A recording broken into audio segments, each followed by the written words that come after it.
Hey everybody, Phil here, coming to you from Japan. It's hot as blazes outside. I was gonna shoot this outside and just got this little patch of land over there and whatever. I had all these great ideas, but I'm stuck inside because I need the aircon. I'm Canadian. I melt when it gets to this kind of temperature. It's 32 degrees and about literally 95% humidity. Today I wanted to talk about I'm a solopreneur.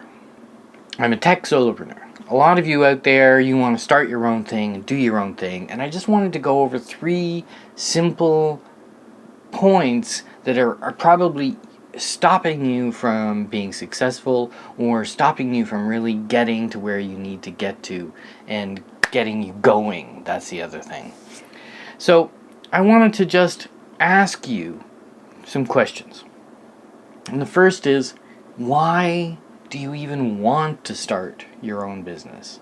And I think this is a fundamental question that you have to know the answer to. Maybe it's to make money. Maybe, you need to get out of debt. Maybe you want to buy a Lamborghini. I don't know. Maybe you want a lifestyle where you don't have to go to the office all the time. So lifestyle is a totally different thing than money. We're going to talk about that in another video. But maybe it's the lifestyle you're looking for. Work from home, maybe you want to look after your kids, maybe you just want to be able to travel the world and work from wherever. Why do you want to do it? Because you need to know that. Because there's going to be times when things aren't going so well. And that you're down. And you need to remember why it is you started doing this in the first place. Now the issue is, if you're doing it just to make some extra money, just because you want to travel the world, in my opinion, that's not going to keep you going. Because those are things you don't have to do.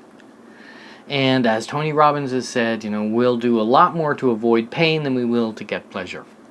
So we don't want to talk about the pleasure we're going to get. We need to think about the pain we're trying to avoid. So if you're trying to get out of debt, if you hate your work, and it's killing you inside, and you need to get some kind of freedom, or you and your solution are going to solve some pain point in the world. You're creating a social entrepreneur project that is going to help many people, or help local people, or whatever, help people. You can keep that in mind. Those are all great things to keep you going. It's not simple as getting stuff. A Lamborghini actually is not great motivation to keep on going. Because you know what? You can drive around in a Ford Escort. Last weekend, Beth took her Ford ZX2 out for a little adventure. That van is still following us. And she found it. And don't care what people think, about your motivation. Maybe people say, oh, it's stupid that you want to end child poverty, or whatever it is that you want to do with your project, or that you just want to create the absolute best software as a service platform for this particular niche or whatever. Don't care what people think. They don't get it. It doesn't matter. You're not here on this earth to make other people happy. That's a very un-Japanese idea, but I'm going to go with it anyway. I'm not Japanese. I just live here. So, excuse me, a bit of a cough.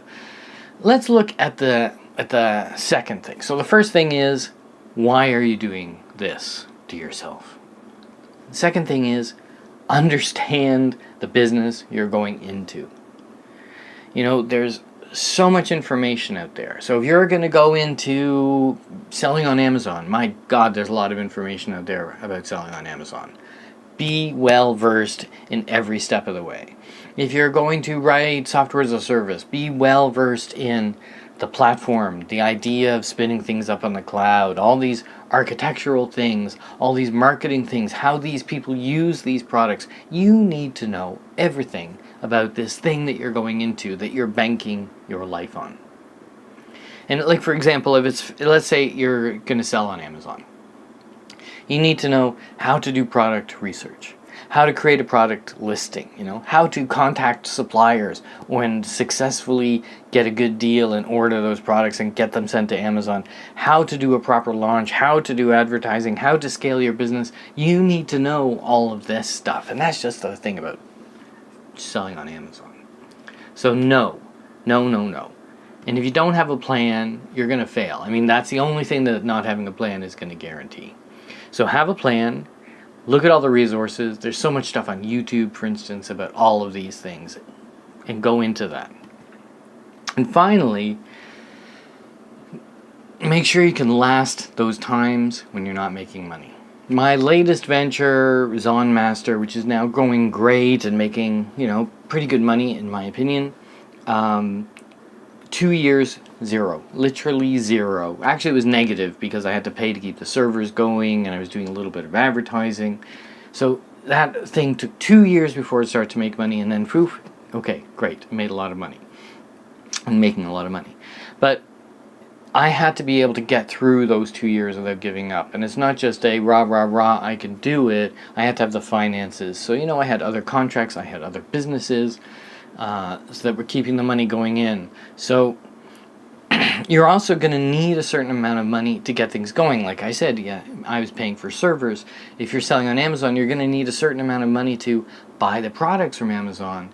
And unfortunately, you really can't get going until you have that minimum level. Because, and I'll tell you why, especially selling on Amazon, if you're doing all kinds of product research, and then you're like, okay, I know what I want to sell, now I just need to raise the money. By the time you get the money, let's say 2 or 3 months down the line, that product research is invalid.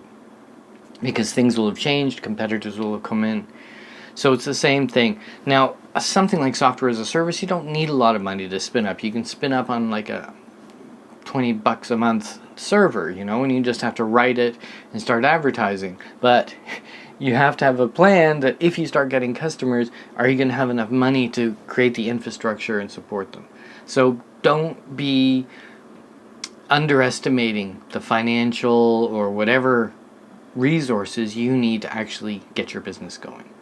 So wow, I rapid fired through those 3 things. But those are 3 things I think you have to know to get your business going. So one, why are you doing this? 2, understand as much or everything about the business that you're going into. And 3, make sure you have a way to get over the lean times before your business is fully profitable, as I know it will be. That's all for now. My name's Phil Smy. I run a company called Zonmaster. I run a couple other things. I have a wild and nefarious past as a solopreneur and tech entrepreneur, and we're going to get into that throughout these videos. See you around. Subscribe if you want to hear more, and if you want to become successful as a solopreneur. Bye for now.